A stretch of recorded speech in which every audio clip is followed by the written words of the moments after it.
जरा इन नंबर्स पर नजर डालिए। ये कोई छोटी मोटी नकल नहीं थी, ये तो पूरा का पूरा एक बिजनेस था। दिन में 3 शिफ्ट चलती थी, हर शिफ्ट में 10 सॉल्वर बंटते थे, मतलब रोज की कमाई थी लगभग 24 लाख रुपए। ये तो एक इंडस्ट्रियल स्केल पर फ्रॉड चल रहा था।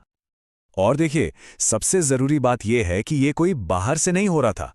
करप्शन तो सिस्टम के अंदर ही पनप रहा था, उसी सिस्टम में जिसका काम था एग्जाम की ईमानदारी को बचाना। एग्जाम एजेंसी का ही एक वेन्यू कमांडिंग ऑफिसर, उसे हर नकली कैंडिडेट के लिए 80,000 रुपए दिए जा रहे थे। मतलब जिन लोगों पर भरोसा था कि वो फेयरनेस बनाए रखेंगे, वही उसे बेच रहे थे। और जानते हैं ये लोग पकड़े कैसे गए? किसी शानदार इन्वेस्टिगेशन से नहीं, बल्कि सीधे सीधे अपने लालच की वजह से। हुआ ये कि 13 नवंबर को इस गैंग ने अपने फिक्स 10 सॉल्वर की जगह 13 सॉल्वर बिठाने की कोशिश कर डाली। बस यही छोटा सा लालच इनके पूरे साम्राज्य के ढहने की वजह बन गया। और अब सुनिए कहानी का सबसे बड़ा ट्विस्ट, जो धोखाधड़ी की गहराई बताता है। जिस मैजिस्ट्रेट ने इस पूरे क्राइम की रिपोर्ट की थी ना, बाद में पता चला कि वो भी एक धोखेबाज था। जी हां, एक ऐसा आदमी, सुरेश प्रसाद यादव, जिसका उस यूनिवर्सिटी से दूर दूर तक कोई लेना देना नहीं था, जिसका वो खुद को प्रतिनिधि बता रहा था। अब जाहिर है इतने बड़े घोटाले की खबर सिर्फ पूर्णिया तक तो सीमित नहीं रह सकती थी। ये खबर जंगल की आग की तरह फैली और इसने उस निराशा को और भड़का दिया जो स्टूडेंट्स में बहुत लंबे समय से सुलग रही थी। तो चलिए अब देखते हैं कि कैसे एक लोकल क्राइम एक नेशनल प्रोटेस्ट में बदल गया। देखिए, पूर्णिया वाला जो घोटाला था ना, वो बस एक चिंगारी थी। असली आग तो पहले से लगी हुई थी। दिल्ली में स्टूडेंट्स और टीचर सड़कों पर उतर आए, लेकिन उनका गुस्सा सिर्फ एक नक्कल कराने वाले गैंग के खिलाफ नहीं था। उनकी जो मांगे थी, उनसे साफ पता चलता है कि वो सालों से एक ऐसे सिस्टम से परेशान थे जो उन्हें बार बार लगातार निराश कर रहा था। और जब उन्होंने अपनी आवाज उठाई, तो बातचीत के बजाय उनके मांगों का जवाब मिला लाठी डंडों से। प्रदर्शनकारियों ने आरोप लगाया कि उनके साथ मारपीट हुई। एक प्रोटेस्टर का ये बयान ही सब कुछ कह देता है। हमें मारा गया, मेरे खुद ही थप्पड़ पड़ा था।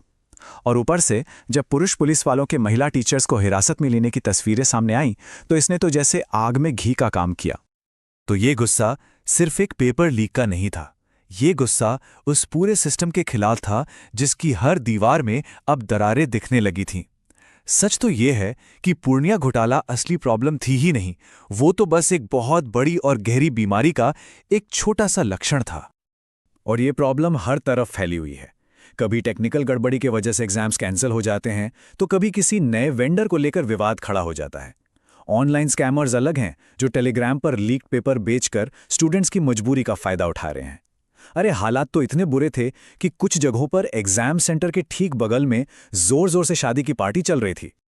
अब एक तरफ तो ये पूरा हंगामा, आरोप और प्रोटेस्ट चल रहे थे, और दूसरी तरफ स्टाफ सिलेक्शन कमीशन के चेयरमैन एस गोपाल कृष्णन सामने आए और उन्होंने एक बिल्कुल ही अलग कहानी सुनाई। एक ऐसी कहानी जिसे सुनकर लगा कि वो शायद किसी और ही दुनिया की बात कर रहे हैं। उनका ऑफिशियल बयान था और मैं कोट कर रहा हूं। 2018 के बाद से एसएससी का कोई भी एग्जाम पेपर लीक नहीं हुआ है।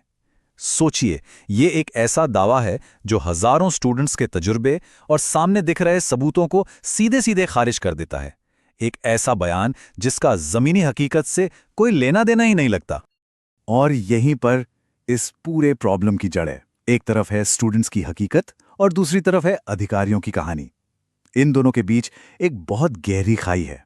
एक तरफ एक टूटते हुए बिखरते हुए सिस्टम की दास्तान है और दूसरी तरफ कंट्रोल, सिक्योरिटी और सुधार की कहानी सुनाई जा रही है। सीधी सी बात है, ये दोनों सच तो नहीं हो सकते।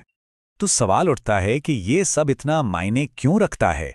क्यों ये सिर्फ एक एग्जाम या एक प्रोटेस्ट से कहीं ज्यादा बड़ी बात है? ये समझने के लिए कि असल में दांव पर क्या लगा है, हमें जरा बड़ी तस्वीर देखनी होगी। अगर हम इस टाइमलाइन को देखें तो ये साफ हो जाता है कि ये कोई नई प्रॉब्लम नहीं है।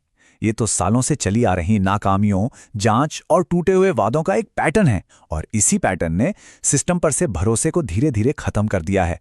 हर नई घटना इस बात को और पुख्ता कर देती है कि शायद ये पूरा खेल पहले से ही फिक्स्ड है। 3 करोड़, एक अंदाजे के मुताबिक इतने युवा भारतीय हर साल इन सरकारी नौकरियों के लिए कंपीट करते हैं। जरा सोचिए, ये नंबर ऑस्ट्रेलिया की पूरी आबादी से भी ज्यादा है। ये 3 करोड़ सिर्फ एक नंबर नहीं है, ये 3 करोड़ सपने हैं, 3 करोड़ करियर हैं जो दांव पर लगे हैं। तो आखिर में ये पूरा मामला सिर्फ लॉजिस्टिक्स या फेल हुए एग्जाम्स के बारे में नहीं है। ये उस बुनियादी वादे के बारे में है जो एक पूरी पीढ़ी से किया गया था, मेहनत और काबिलियत के दम पर एक बेहतर भविष्य का वादा। 3 करोड़ लोगों के लिए ये एग्जाम्स उस भविष्य के ताले की चाबी हैं। पर सवाल यही बचता है कि जब चाबी ही टूटी हुई हो तो क्या